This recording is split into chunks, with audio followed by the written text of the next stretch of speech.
กับ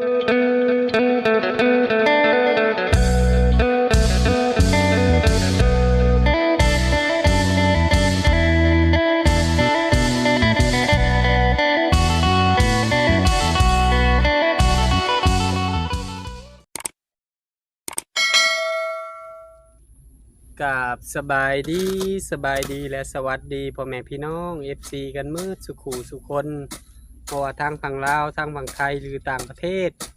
ยินดีต้อนรับเข้าสู่ช่องบ่าวจำมั่มอีกแล้วเสียหน้าพ่อแม่พี่น้องกับสาวหลานใหญ่สบายดีสาวหลานใหญ่โดยสบายดีอันเด้อเสียหน้าเห็นมวนสิงไข่ขึ้นงามเลยมวนสิงไข่เสียหน้าไปนำเริ่มทำแปลงผักหรือสวนผัก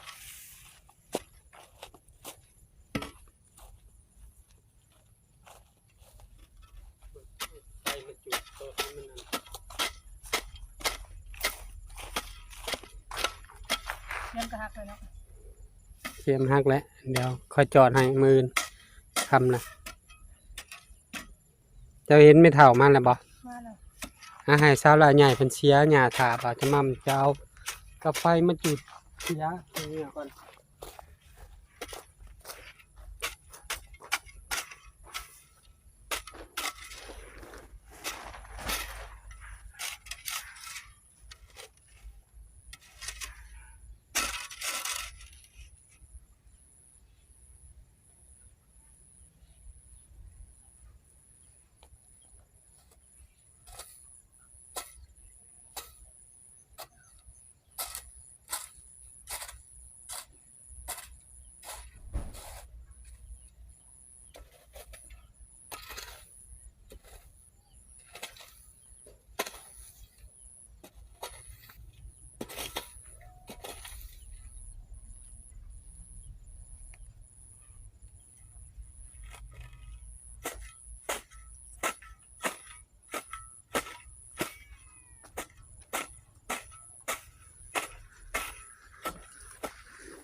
เชียออกแล้ว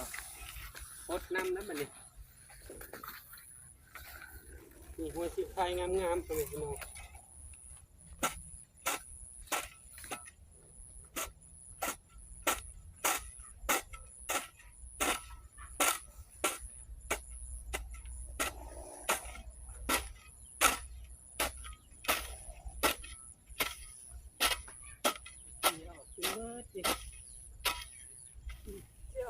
แอมหัวใหม่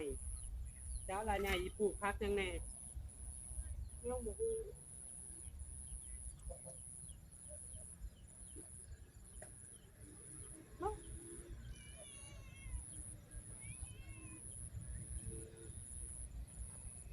แมวกลับมานป้าบ้วนแน่คุณ เอาพี่ไม่ค่อยชวนค่ะ แมวผลก็มาซอยบ่ไปนำเลย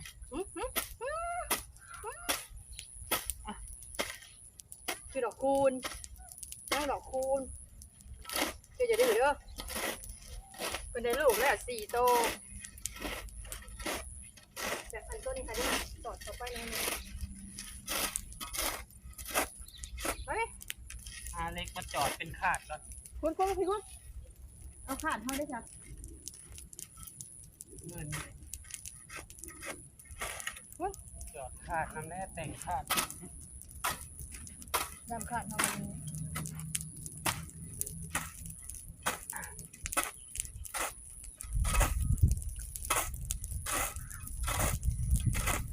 เตรียมกันตัวน้ำมันอะไรมันแบ่งก็เลยถอดออกเราจะทำแบบใหม่ใส่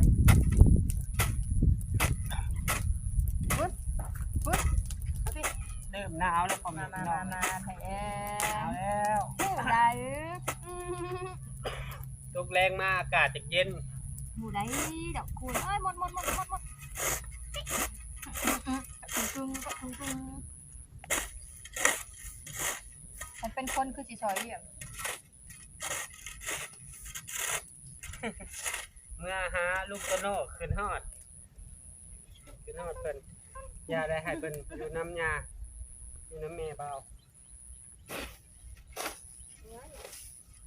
ถ้าบอกเลยนะยังทับหน้าอันตรายเลยเป็นยังไง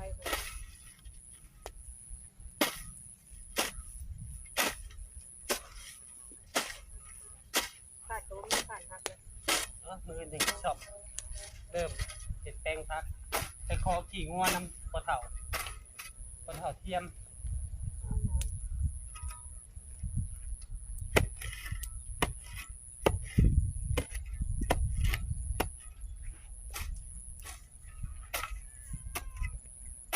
เขียบไปเลย ไม่เสีย ไม่ ลุงเขาจะบอกมั้ย เปลี่ยนกัน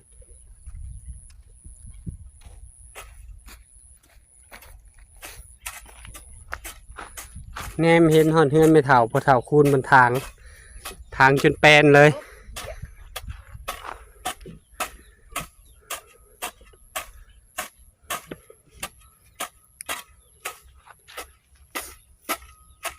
ไม่เถามาด้นน่ะบ่ โดนเติบเลย โอ้เพิ่นกินข้าวแรงกันอย่างเด้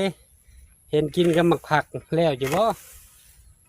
มาแล้วดอกเอากันพัดหยังมื้อนี่ เอาเป็ดมาให้เพื่อน อ๋อสาลาใหญ่เฮ็ดกะเพราเป็ดบ่งามแบ่งให้แม่เฒ่าจังน้อยจังย่างไว้หาเพิ่น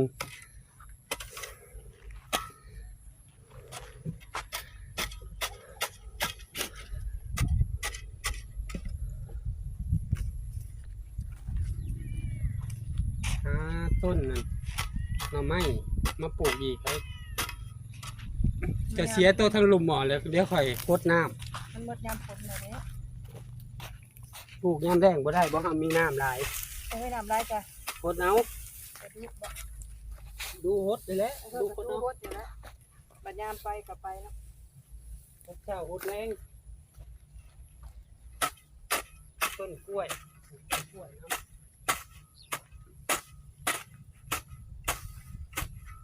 ขันดินมันแบบมันดินอ่อนเลย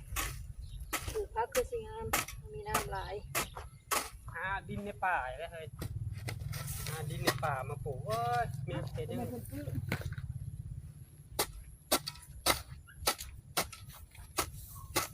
โอ้เขียดโอ้ไหลเขียดเนี่ยผมก็เห็นเขียด ก็คือไม่ถูกสิ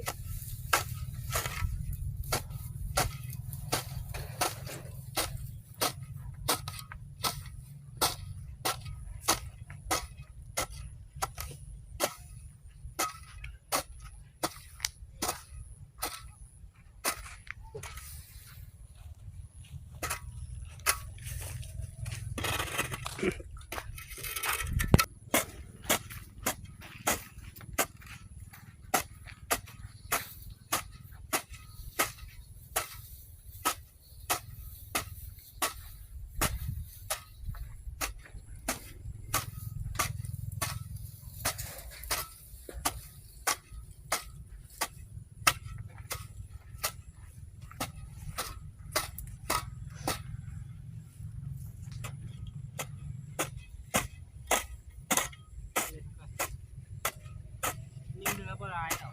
เรือมือนี่ก็แค่เรือข้างต้นหลังๆก้อนไม้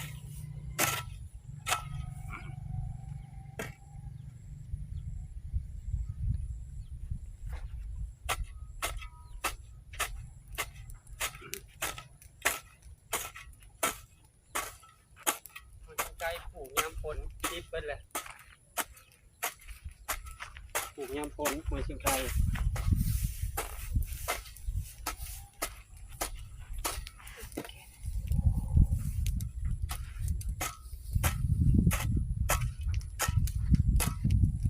อากาศเย็นนี่ปลูกกันปลูกสลัดคือสิงาม เปลี่ยนกัน ทำมีขาดนี่ว่าปวดเลย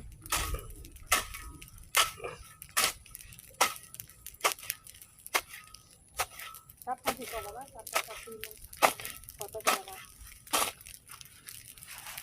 เดี๋ยวขาดเดี๋ยวนี้ตะกี้ขาดก้อนทาน ก็ได้หาเล็ก มีอยู่เล็กนะถัดเกาะถาดเมื่อกี้ได้มันหักเลยจะไปดื้อป้าบางเลย จอดเนาะ เสียออกมันงามเนาะอันนั้นมีเสียมันปวด เสียคืออยู่วัดเสียไปมือละน้อย เสียที่วัด เนาะเห็นหมดตัวเพิ่นเสียอยู่วัดจนแปลน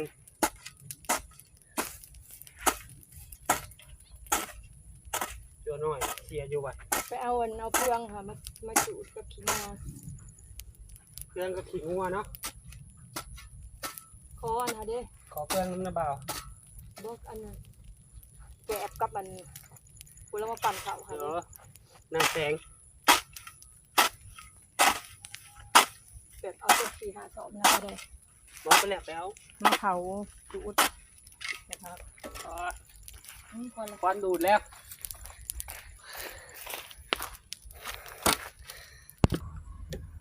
ผัดยังสาระใหญ่ กะเพราเป็ด ผัดกะเพราเป็ด บริเฮ็ดเผ็ดปานใดเพราะว่า เฮ็ด เป็นยันเป็นกินเผ็ดไป โอ้โดยปะ แล้วก็แบ่งให้เป็นน้ำ แบ่งให้เพิ่นกินนำเอาโคมไปส่งให้เขาเลย ให้เขาเลยมาสาดไปเขา เกือบลืมบ่อยากให้เพิ่นย่างมาพอเพิ่นย่างไปก็มืดมื้อเลยบางเทื่อก็ลูกหลานมาครับ เจ้าเพิ่นขวดทานบ่จัก บริษัทตัว มาพาจะเฮ็ดได้เราบ่จะอยู่ละล่ะ ว้าวว้าวเป็นไรเนาะ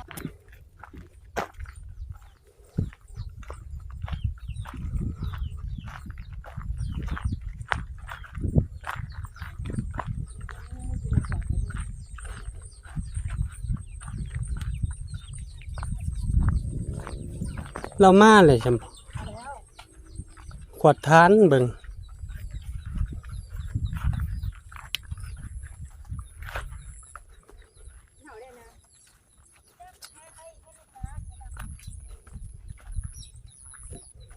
ที่ปนังที่บดอันนั้นเนาะ สบายดีแม่นามาแต่ดนแล้วบ่มาแต่เว้นพุ่นบ่หาก็มาฮอดเอาเจ้าย่างมาบ่อ๋อโดยสบายดีสบายดี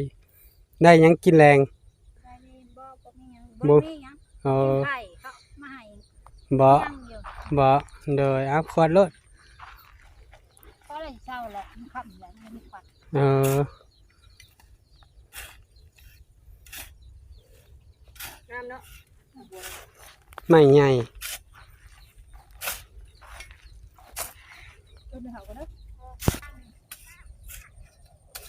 ในนาเมื่อคนใหม่มาแล้วก็เมื่อเชียร์ใหญ่ขึ้นมา อ๋อ เมื่อบนเมื่อคนเมื่อในดุมันทำในดวง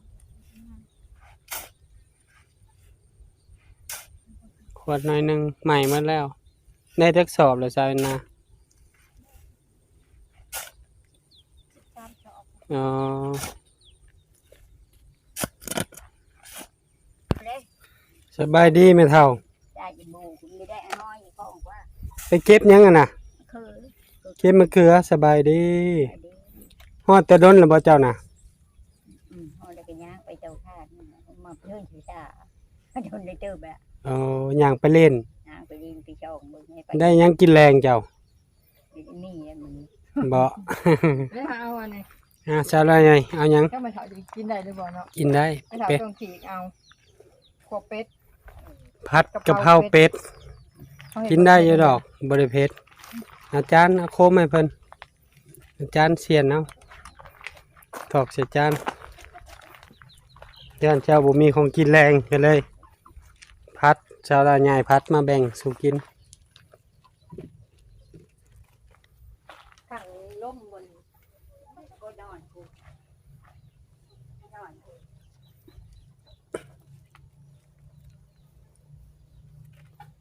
ถ้วยบ่มีบ่ถ้วยเจ้าน่ะ นี่เราต้องเราของใหม่เราเมียนขึ้นเงินใหม่ เออ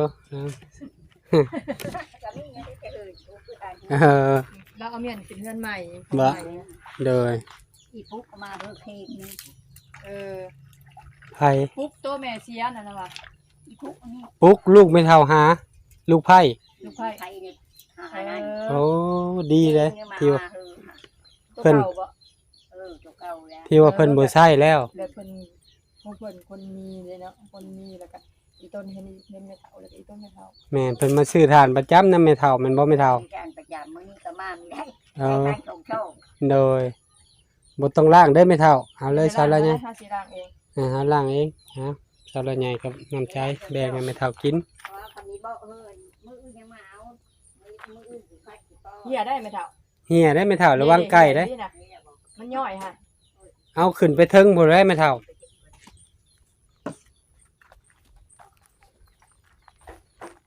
คงอยู่คงกินให้แซ่บซาละไงเพิ่นเฮ็ดเฮาก็กินเป็นบ่ซาละไงกินผัดกะเพราเป็ดนี่ เออ เด้อ ก็แบ่งกันกิน แบ่งกันกิน แบ่งก็ไม่เฒ่าคนครึ่ง โดยแล้วชาวละใหญ่เมื่อก่อนบ่มีใครอยู่เฮือนไปบาจะมั่มโดยโอเคเมื่อวานนี้บาจะมั่มขอบุญขอบคุณพ่อแม่ๆซีทุกท่านที่เบิ่งคลิปบาจะมั่มแต่ต้นจนจบโดยบ่ขามโฆษณาเพื่อเป็นกำลังใจบาจะมั่มเม็ดคลิปใหม่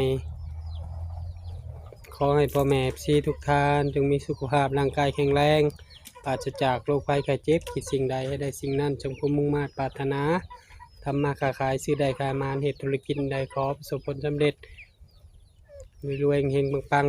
ๆโดยเป็นกำลังใจให้แม่เฒ่าคือเก่าบ่ว่าตอนเช้าตอนแรงมาถามเพิ่นมีอยู่มีกินเฮายังตากข้าวอยู่เด้อแม่เฒ่าเด้อเฮาข้าวแห้งเฮาไปซีเฮาจะมาแบ่งให้กินเด็ก 2-3 โลแบ่งกันคนละน้อยโดยวันนี้บาจะมั่มฝากพ่อแม่เป็นกำลังใจครอบครัวบาจะมั่มกดติดตามบาจะมั่มกดไลค์กดแชร์อย่าลืมกดกระดิ่งเพื่อบ่พลาดคลิปใหม่ๆของบาจะมั่มก็ไม่เท่าขอตัวลาพ่อแม่พี่น้องไปก่อนเจอกันคลิปหน้า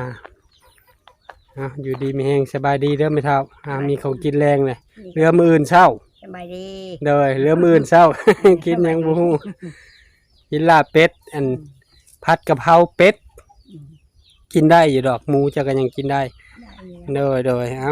อยู่ดีมีแฮงเลยไปเท่าเด้อ อยู่ดีมีแฮง อ้าวเกิดพักพร